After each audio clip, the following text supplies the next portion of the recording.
प्रत्येक हाईटच्या मुलींना, प्रत्येक हाईटच्या बायकांना ती साडी येते. पण हे पण नाही आहे.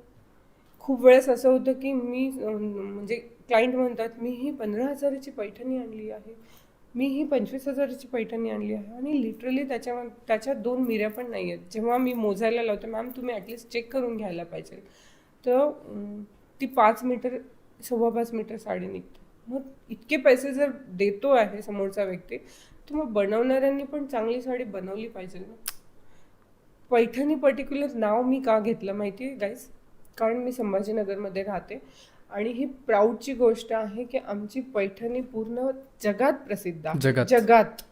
आणि जगात जेव्हा पैठणी प्रसिद्ध आहे आणि आपल्या गावात अशा गोष्टी जेव्हा होत आहेत, तेव्हा थोडंसं कुठेतरी वाटतं यार, आपल्या अशा गोष्टीला त्या लोकांनी असं नाही केलं पाहिजे. 6 मीटरचीच पैठणी दिली पाहिजे, हे माझं म्हणजे मत आहे.